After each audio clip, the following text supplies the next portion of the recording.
side. Let us all join the Row House to let our veterans know there is hope, there is help, and they can heal. That's courtesy of the Row House in San Bernardino, offering daily deals on everything from top quality flour to edibles and so much more. Their goal is to help you win that battle within. Stop by or call 909-763-3700. The Row House in San Bernardino.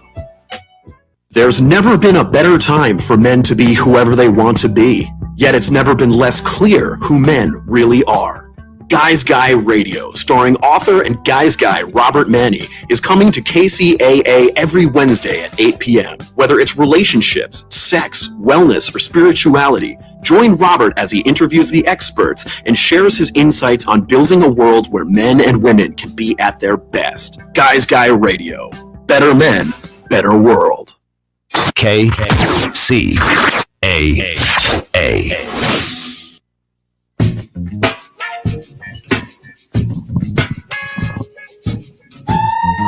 Thank you for tuning in for this edition of Justice Watch with Attorney Zulu Ali. I am Attorney Zulu Ali with the Justice Watch crew.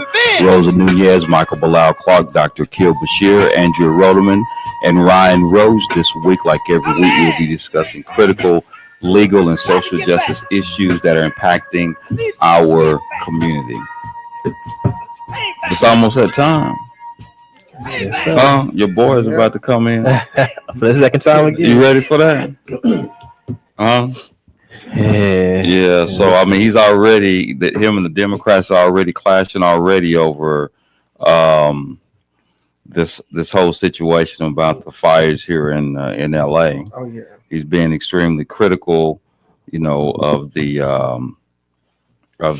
Governor Newsom and the LA Mayor Karen Bass. Yeah. And they also wasn't they on the fire chief? They were. What's the deal with her? Why they don't like her?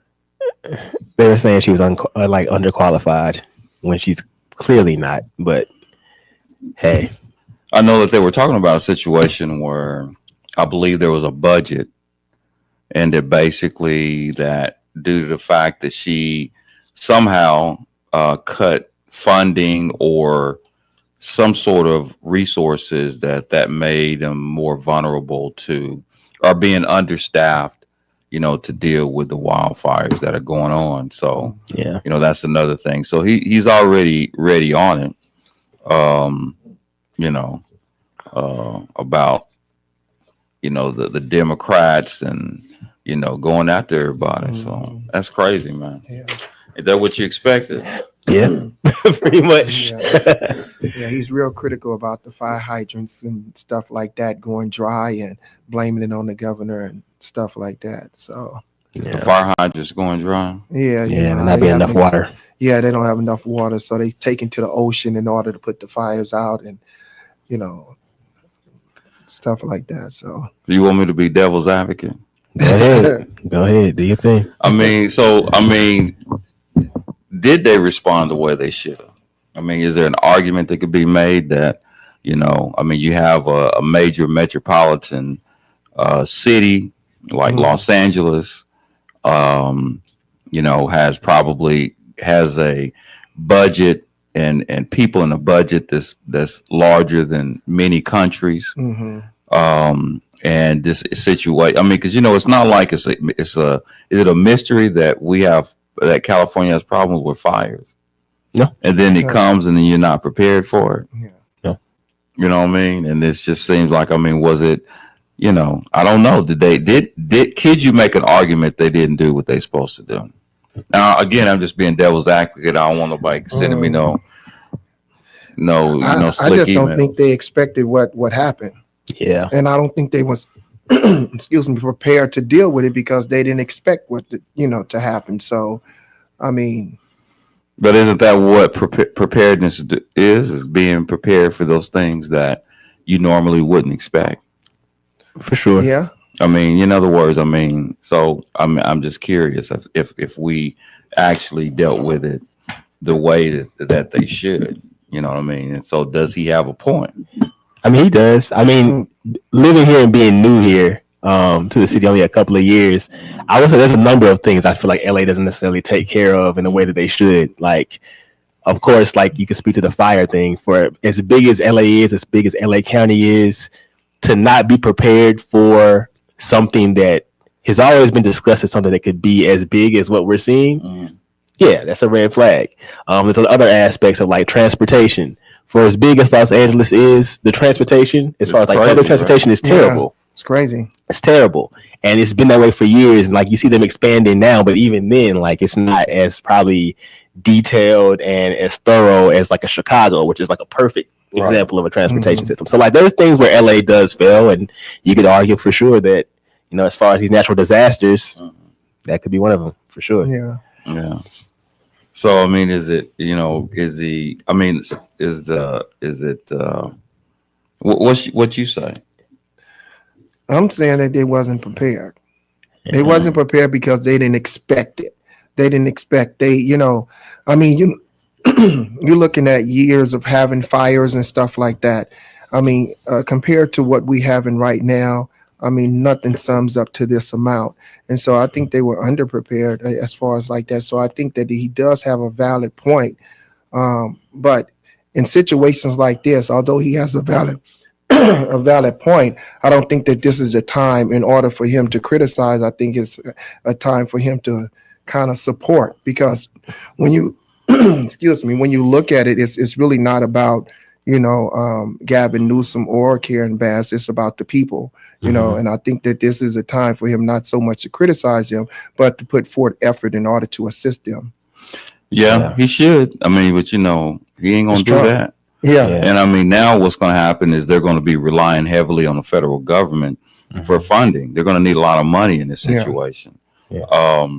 And the government, he's going to have to come to the table, and they're going to be asking. And now, it's going to be very contentious in light of the fact that you have people who've lost lives, people who have lost homes, people who are in very bad situations, and there's going to be need for significant federal funding.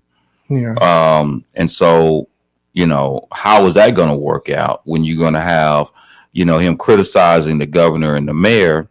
Now the governor and the mayor are pushing back, and now they're going to have to sit down and come to the table and figure out how they're going to, address this issue. Right. And he ain't coming like that. Yeah. And not to mention that, he loves to make people pay. Yeah. Oh, for sure. You know what I mean? I mean, you're looking at, this coming on the tail end of Gavin Newsom, coming forward talking about he's going to Trump-proof California. He's going to Trump-proof California. Oh, wow. He's going to make it so that Trump have really no say-so in California. Yeah. And so dealing with this and now this happens, so it would look, I want to say, weak for him to kind of ask for some type of assistance after he just bashed him so much, talking about he gonna Trump-proof the state. Yeah. Well, they're gonna have to bow down to get him to do something. I mean, that's how he operates. And that's what he's gonna expect, man. Yeah. For that. Speaking of that, man, what do you think about that look between at the at the funeral? At the funeral. Did you see that? I did see that. Man, that looked very interesting. Yeah. Yeah, he was staring her down. Right? Mm-hmm. Yeah. You know what I mean? She turned around and gave him that look. She looked real mad, didn't she? Huh? Like she getting ready to do something. Might have wanted to. Huh? Might have wanted to. Yeah. I was gonna say something, but I ain't gonna say that. She was gonna let one of them sides come out of her. Is that what it looked like? You're like, you didn't think I was, but I'm getting ready to show you. Yeah. So That's funny. That's crazy, man. But it's interesting, man. We're gonna see. It's amazing how things like this happens. It happens like right before he takes office, and and so it's going to be interesting how this transition is going to take place, and is it going to be smooth, or is he going to hit the ground, making people pay, for some of these. I mean, I feel sorry for Georgia. Yeah. Georgia really ain't gonna get no federal funding. And then what about the situation with, cutting there's gonna be a lot of the federal agencies that he's talking about, not necessarily just defunding, but just completely getting, like the Department of Education. Yeah. What do you think about that? I think that was my biggest concern specifically. I mean, I feel like since COVID, there's already been like a decrease in just, test scores for our youth and after school programs and things like that, just from a social and a health standpoint. And now to completely get rid of those things, I mean, you're going to have kids, you're going to have parents and families who aren't able to send their kids to college. And honestly, won't even be able to send their kids to like even trade schools and things like that as well. So it's like they're getting rid of so many things like that. After school programs, before school programs, things that are feeding kids. Their kids are going to lose meals because of this. Like if they had one meal at school and they are only relying on their parents, for one meal a day in the school for one, like they might lose a meal. Like things like that are all coming together in this. And, it's one of those situations where it looks like the rich are getting richer and the poor are getting poorer, unfortunately. I mean, when we talk about the Department of Education, I mean, what is, do we need department? I mean, what does the Department of Education do that's going to be a beneficial? Have they been failing us to begin with? That's the question. In certain parts of the world. Yeah. I mean, in certain parts of the country. Yeah. Specifically inner cities, I would say so for sure. In Black and brown communities for sure. But that doesn't mean they're still not necessary. Like even if they're bad, they're still necessary.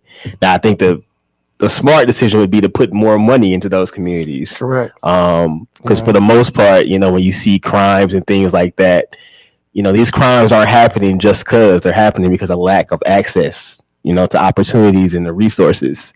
So that's completely stripped the resources they already have. It's just going to increase the negative things that you're trying to erase, So, I mean, I think that what happens is that, when they talk about the fact that they want to, move, education back to the states, as opposed to having, the federal government involved in, in the education to the extent that it is.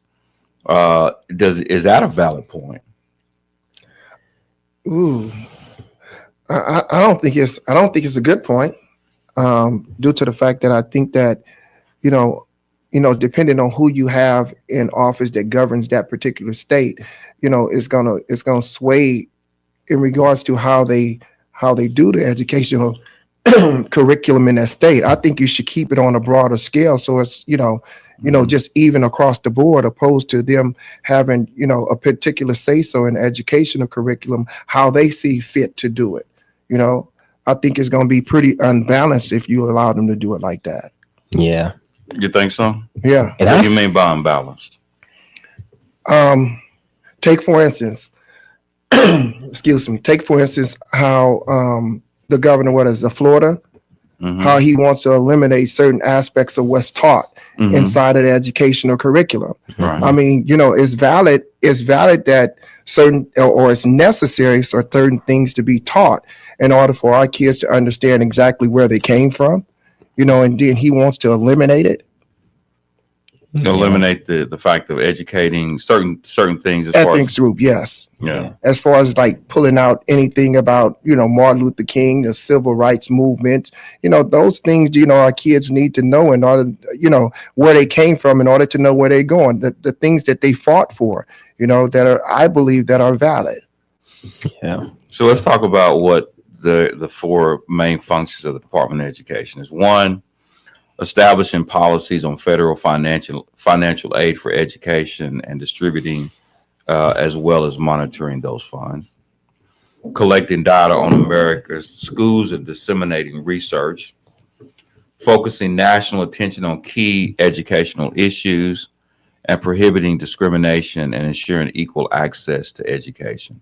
That's the function of the Department of Education. So one of the things that can happen if you are receiving federal funding from Department of Education, then if the local local agency, whether it's the county schools or whatever, if they're receiving funding, then part of the wing of the Department of Education is getting involved in discrimination issues. So in other words, if you have a child that has been discriminated or he's denied something because of his race or color, or whatever the issue is, you can file a administrative claim with the Department of Education, and the Department of Education could actually, investigate, those claims, because anyone who is receiving federal funding is subject to, that federal rules and regulations as it relates to discrimination, right? So I mean, there's it does have a certain function. I guess in theory, it's like a lot of federal agencies, they're often overwhelmed. I mean, you have obviously you have the state Department of Education and you have the federal Department of Education that all can be involved in the process.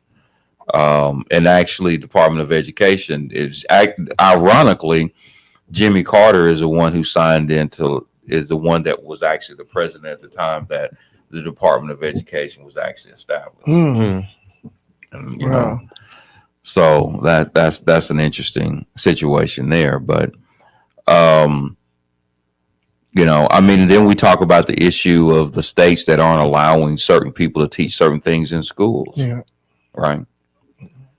So, I mean, do we, obviously the whole idea of the federal of a lot of the conservatives is eliminating big government. And their idea is that, or their theory is that, it's more like a crutch than it is something that actually assists us.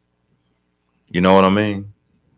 Now, I'm not saying it's true. I'm just saying that that's the idea that they try to advance, is that big government. And when you talk about, that's the argument of many of your even black conservatives, is that they feel like that, it actually hurts us than it does help us, because when we have to, the more we relied on the federal government, the less we do for self. Is there an argument for that? Nah. If I'm being honest, nah.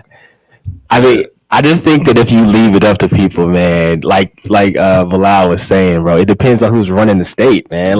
Because if they're, if they have certain ideals and beliefs, like you're hurting a lot of people, man. And like he said, it won't be balanced. Like you'll have kids in Mississippi who end up being, unfortunately, dumber than kids from like Connecticut. You know what I'm saying? That's just going to happen because they're going to be having a whole different curriculum, whole different type of, plans. Like it's just going to be different. And you're going to have such a major just change in just education across the board, across the state. And that's that's just not good for anybody. And then ultimately what's going to happen is when someone changes office, then the curriculum change with the opinion of the person that comes into the office, how they want to run things. And so every certain amount of years, you look at some type of change in that state. Well, isn't it kind of still that way as we speak? I don't think so. It wouldn't be. I mean, to some degree, yes, but it wouldn't be as drastic of a change consistently. And that's what the thing. Like, as long as there would be, I mean, because there'd be changes, but at least it would be on the same plane. We're talking about like major jumps in what's being taught, and like you would have, every 4 years, a group of kids' education levels jumping, what they're learning jumping. There wouldn't be any consistency, and that would be the problem with that. I would assume. But I don't know. The rich states would be okay, and the poor ones would be terrible. You know what I'm saying? Like that's what it would come down to. What do you make out of Dr. King's statement? I fear that I have integrated my people into a burning house. What did he mean by that? What do you think he meant by that? I mean, Wow. we kind of loosely talked about this a while back, but then maybe integration at the time that it happened. Meaning that it's not really going to be no change unless it takes it up on the individual to do the change. I mean, Is that what he meant? at that time, I mean, I think it was more so like maybe this was a bad idea. Some of the things we were fighting for, and then we wanted to be a part of something so bad that it ended up hurting us in the long run. I've had discussions with a lot of people that think that maybe integration in the way that we did it was not good for our progression as a Black community. We had a couple of shows on that. One of them, you know, with the attorney, Sister Sadaya Kareem, where you remember that, where we talked about the issue of you know, are we going to, and we actually talked about, are we going to, does this force us? And I'm just throwing it out there. Okay, I'm just having a discussion. Does this force us? Because I mean, I'm just looking at varying ideas. Does this force us into a situation where we have to become more collective? Because we tend, you know, sometimes people tend to be more reactive. And if we're more reactive, so in other words, are we depending on it's like a false sense of security. It's like that friend you really think they got you. Yeah. But they really don't. Yeah. And, you know, and so sometimes it's better to, because I mean, it has, you know, obviously, there's been people who have been very critical of the Democratic Party and what the Democratic Party has done for Black folks. And do they take us for granted? Well, they definitely take us for granted. You know what I mean? I mean, is that, I think they all take us for granted. They do? Yeah. 100%. 100%. And so is it a situation where, and also when you look at certain situations, when you're thinking about when you look at the economics, when you look at the family, when you look at where we were at a certain period of time where we become supposedly into this more integrated progressive era that we're in, were we better off to a certain extent then than we are now?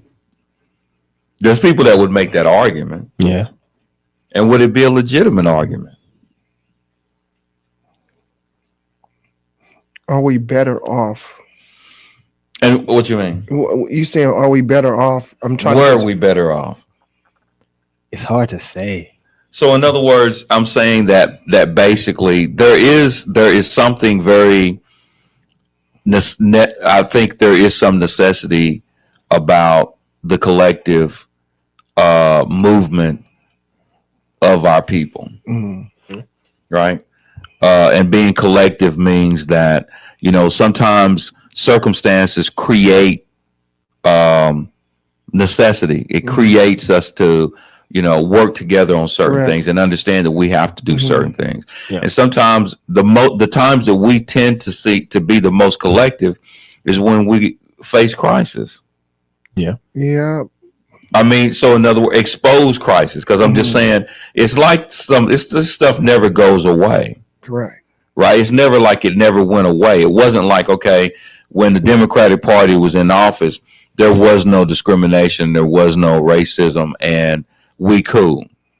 Right. Because we seen what was going on with the police shootings and killings that, you know, it was like a mini series. Yeah. Right. And it really didn't change regardless of who was actually in office. It's like, you know, we were seeing, there was a time, man, I'm telling you, when we started this show, It was like every week. Every week. Every week, man, there was like I'm talking about like some serious killing. Yeah. Like, and they was getting caught on television, caught on camera. Mm-hmm. And then this, as you would think that when you're going through that type of crisis, that if you have a government that is concerned about the well-being, how could you really look at television or look at a video and see these dudes getting killed and getting shot in the back, you know, and beat to death and choked to death, and you know, all these things that were going on, you know what I mean? And then people are not really being held accountable for that. It's like, wouldn't you look at that and say, you know what, you know, enough is enough. So you're going to create an executive order that gives certain people relief when you should have created an executive order that gave us relief. Correct. You know what I mean? You cannot see a kid get shot in the back and get beat to death. You know what I mean? And it don't move you. That is a national crisis. Mm-hmm. Yeah, 100%.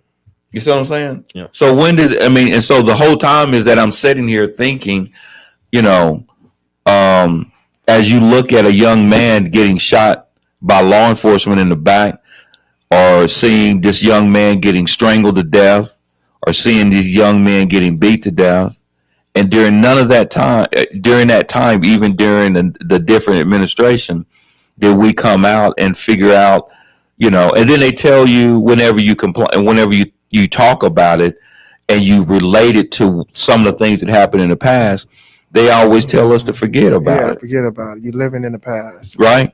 But as I said before, man, I mean, this country, we got memorials everywhere. Yeah. Mm-hmm. You know what I mean? Mm-hmm. Like in 9/11, they say we'll never forget. Build a monument. You see what I'm saying? Yeah. And so, you know, or some of the other things when you talk about the the situation with the Holocaust. Yeah. You know, they'll never forget. And why do you remind yourself of those moments? Is because your history they want us to forget about our history. You know what I mean? And so sometimes, man, I mean, they medicate us. And they medicate us in a way in which we don't consistently remind ourselves of what's really happening in this country, or what is happening, and we let things go by. So what if Trump lost? Right? Yeah. I'm just saying. I'm just being, like I said, I'm being devil's advocate. Mm-hmm. I don't want nobody sending me no funky emails. But I'm just being devil's advocate. Let's just say that happened. Then what? Is our job done? No. No. But as you see what I'm saying, it's a false sense of security. So then we'll say, you know, this upper, you know, we're leveling up. We got somebody in office that's of color. We got somebody in office that's a woman. And that's why a lot of it is when you get to that mic and you're talking to people that you want to support you, you cannot. Some people are tired of being medicated by Megan Thee Stallion or Cardi B or whoever you put on the stage. Is that all you're going to give me? Or are you going to get up there and you're going to say, well, this is what I'm really getting ready to do for these folks. Yeah. I went to an HBCU. If she went to Howard, this is what I'm going to do for the HBCUs. In fact, there's a lot of money that's owed, billions of dollars that are owed to Tennessee State and other HBCUs that they need to get. These land grants and these promises that they made, I'm going to get in office and I'm going to make sure they get theirs. Yeah. In addition, I'm going to come into office and I'm going to do these are certain things that I'm going to do because, you know, the Native Americans, they've got certain things that they've gotten. Yeah. There was certain bills that's even talk about Asian Americans. Correct. Right? How many bills specifically, instead of saying, you know, everything has to be all inclusive. That's true. They can't come up there and say it's the Civil Rights Act. Yeah. Why ain't it the Black Act? Why ain't it the African American Act? Mm-hmm. Why are they so reluctant to give us something in our name? Because we always have to, we always got to bring everybody else in on our stuff. Yeah. Yeah. You see what I'm saying? Yeah, that's why that whole like, you know, it was the people of color thing. Like they put us all under one roof, Right. you know. You know what I mean? I mean, we always, you know, they always can go to our clubs. We can't go to theirs. Yeah. Huh? Mm-hmm. You see what I'm saying? Yeah. You know, But if she cut, oh, I'm sorry. But then they She benefit off the laws in which was created Right. specifically for us. The Civil Rights Act is the most significant act in American history. Yeah. The most significant legislation in American history when Right. it comes to the rights of people. It is the reason why it was done was completely because of the black folks that lost their lives fighting for justice. Mm-hmm. But everybody, the people, then all of a sudden, then you have people coming to this country that directly benefit from the Civil Rights Act. Mm-hmm. You know what I mean? Sometimes more than we do. Yep. They take advantage of that. Correct. And so, sometimes we got to do stuff for ourselves, man. Yeah. So you think that it's coming to a point? I mean, going back to what you were saying earlier, in terms of collective, I think that because of there's been so much stuff that's been happening, and you brought up the fact about the different individual groups who receive some type of law or bill. I think with us, it continues to be an oppression. It continues to be something that we have come to normalize, and it's a continue. In other words, you don't see the Holocaust. It happened. People say don't remember, right? You see the things that happened with the Native Americans. It happened, and people say, okay, it's done. Give them this bill, give them this money, whatever. It happened. But for us, it continues to happen.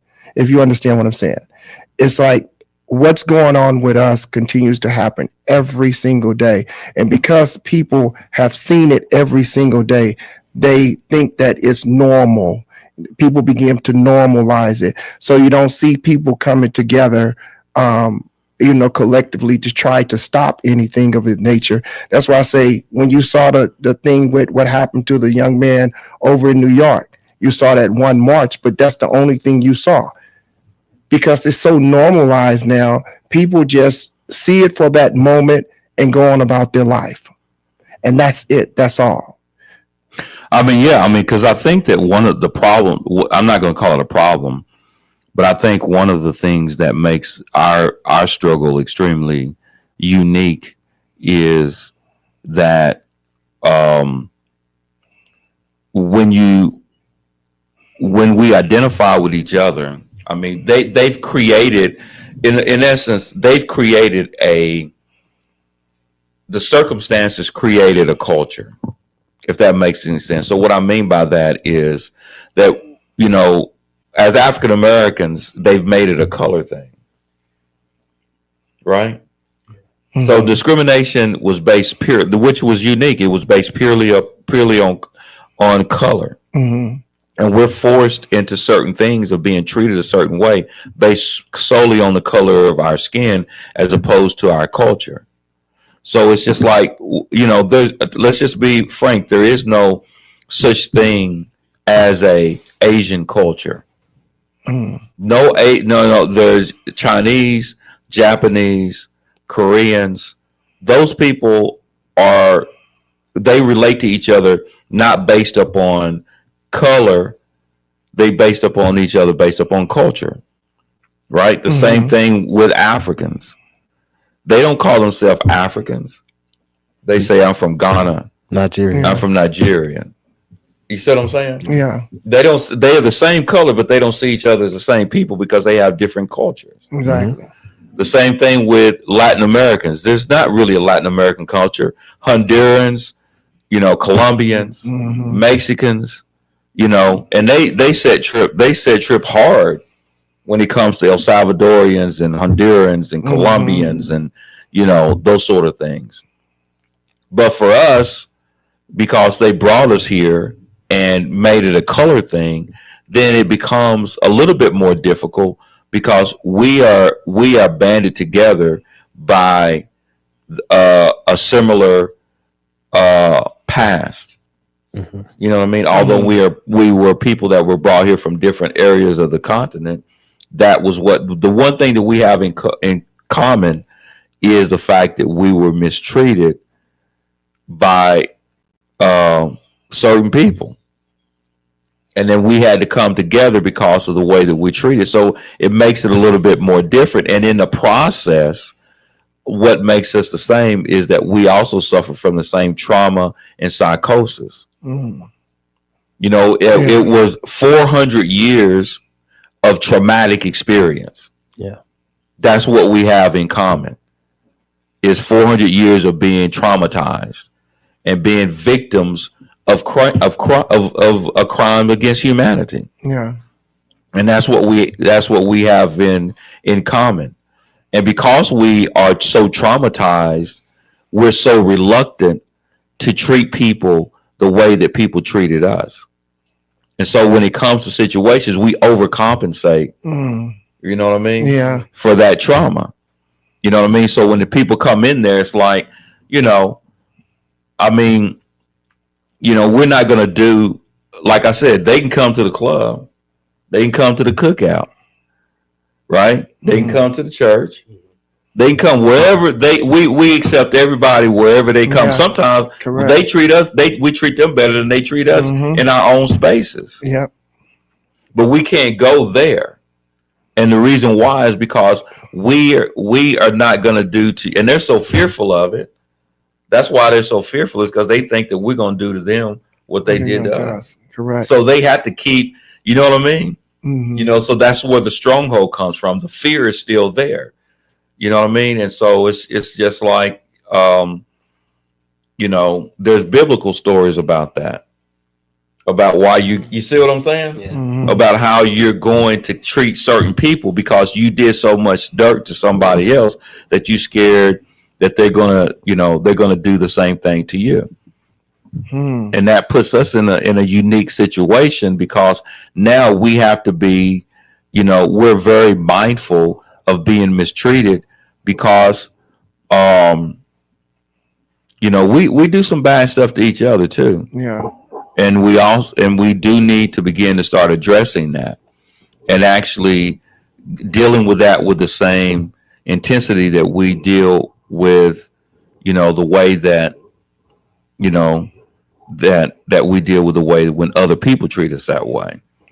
You know what I mean? So now, do you think what you just said, right? In terms of, do you think that's a hindrance for us because we accept everybody like that?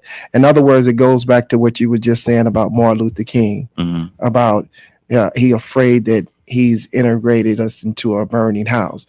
Is that basically what he was saying? I mean, I think that what he was saying is that I think that I think he was second guessing his strategy. Yeah. Yeah. In my opinion, I think he was second guessing the strategy of just integrate, because in other words, we needed, see, the thing about it is that we were people that suffered so much trauma that we needed to, you know, there's a lot of things that we need to work on. You see what I'm saying? Yeah. And so, you know, that's when you compare that movement at that time to the movement of the Elijah Muhammad's movement, which was focused more on, you know, or Malcolm, who was focused on, you know, being proud of who you are and cleaning yourself up, right?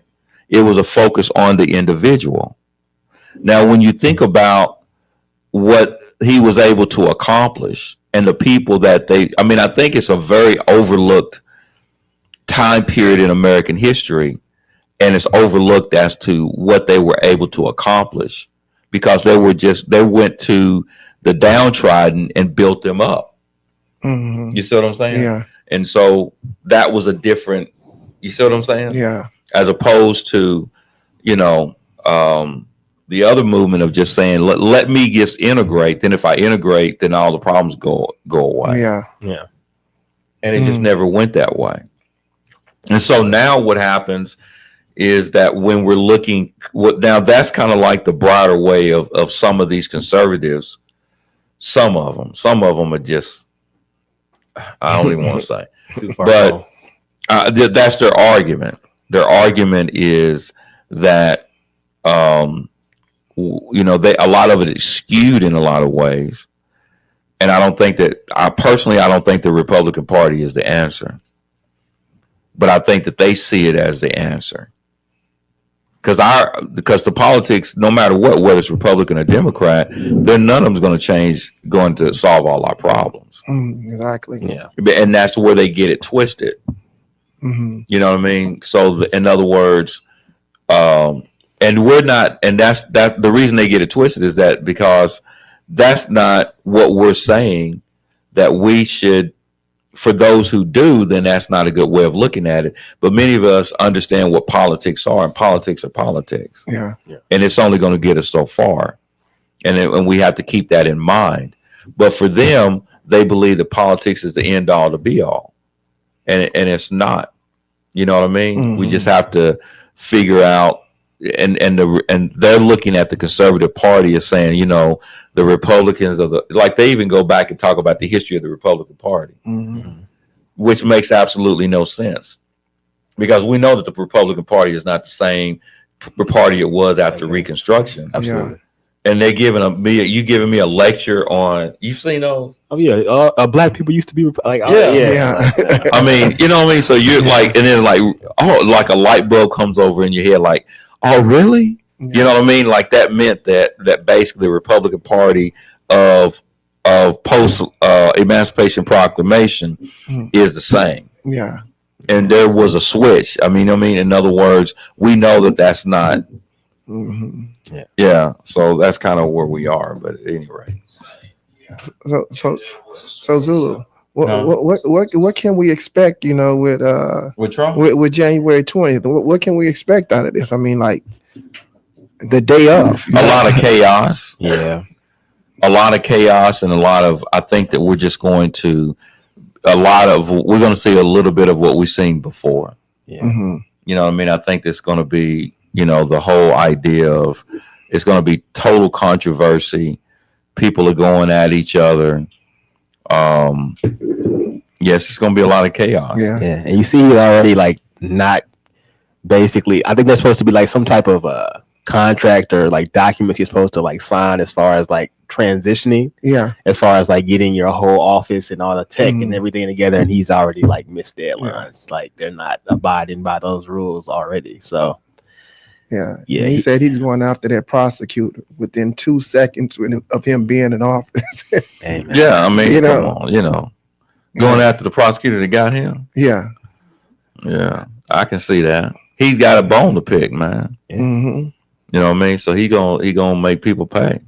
I think he's gonna be a little bit more aggressive.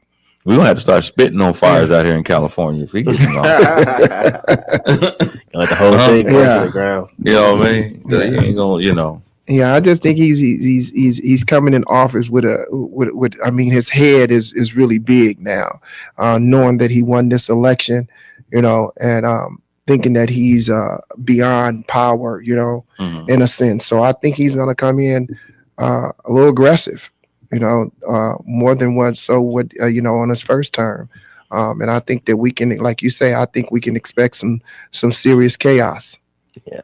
I mean, it's going to be a lot of chaos, but I think that hopefully, you know, we do see some positive out of it is that now there has to be some planning to do some things collectively. Mm-hmm. I don't want us to, you know, hopefully people won't lose their head and spend a lot of time just criticizing they have to, you know, you have to try to keep them in check as much as possible. But hopefully there'll be an opportunity to, it's just like over the past few years. I mean, have you seen the increase in HBCUs and how people are now starting to, because, you know, for a long time there was, you know, HBCUs was kind of like people wasn't feeling them. Yeah. You know, the enrollment was going down. but then there was that part where the enrollment was going up. And now that we have to understand that we have to rely more on our institutions. Yeah. And sometimes you have to be forced and reminded sometimes of, the benefits of understanding, of doing things in a collective manner. Mm. And I think now we're going to be forced to do so. Yeah. What do you think? I mean, I think we've talked about this too, like recently or in past shows. It's like, what's going to be like either the moment or the person that like spearheads that like communal thing in our community? Because I feel like because of the internet, this idea of individualism is at an all-time high as far as just like our youth specifically, because like that would have to be like there has to be some type of youth-driven thing to really focus, like push any movement, because the movement is not going to be like the revolution is not going to come from our elders at this point. It's the kids. And if I'm being perfectly honest with you, the kids are less I guess I want to say skilled or with that emotion to kind of push back than they've ever been before. So it's like I don't know what could bring us together. Like we were talking about education earlier. Like let's say they took Black history out of the schools, and then we were like, okay, now we're not gonna have that. We're gonna try and get our youth. We're gonna teach them ourselves about Black history. Like, what does that even look like? Is that a state? Is that still a state by state thing, or are we gonna be? Is it the NAACP? Is that too dated? Like what's gonna be the movement? Who is it gonna be led by? Well, I ain't heard that name in a long time. NAACP. That's what I'm saying, man. Like they're still out here, but do they? I mean, I don't say they don't matter, but like I don't think any kids are really. They don't know about them. Yeah, they're not locked in on that. Yeah. I mean, is our future bleak? Do you feel? Do you kind of get the idea? Talking to people that you see less hope. I mean, I don't the same type of motivation. I don't want to say less hope, but I do think it's just a level of uncertainty about just what to do. Like you want change, you want things to happen, but it's like you don't really know what to do. And once again, like unfortunately, it's always sort of been, especially in our community, maybe not one person, but like it was singular people who kind of led movements. And I don't know if they're really, I don't know if they exist anymore, or if it could even exist. Like more kids are listening to like, Casanet and the streamers and the kid, like the people doing like streams and stuff, than they are like anything before. Like whereas like in the kids in the 60s and 70s, like they and the elders were all on one page. That's not the case anymore. Like these kids are learning more also from like their own, just desires and searches, and they are probably from their parents at this point. Yeah. And I think in the past, we looked at one particular individual to step forward in order to spearhead, this collective form or whatever. But I don't think that we're in that era. I think that the youth do hold the responsibility of basically bringing us all together. However, I think that a lot of them are so dysfunctional in a sense to where they need that guidance from an elder. I mean, we talked about it, in the past in terms of it's not just going to be one in particular individual that's going to bring this about, because we always seen that our leaders get assassinated, get shut, get gunned down. But I think that that's what the youth actually look for. And I think that's why we're in disarray as it is, because they keep looking for this person to step forward and do something. Well, I think it's a fact of just understanding. We talked about this last week about understanding yourself and understanding your history. I mean, it's hard now because of where we are sometimes to get young people to understand the greatness of our history.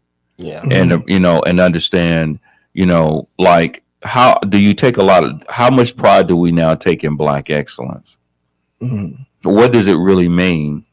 And some of the things that we have an opportunity to do is an opportunity that to honor, our elders and honor our ancestors.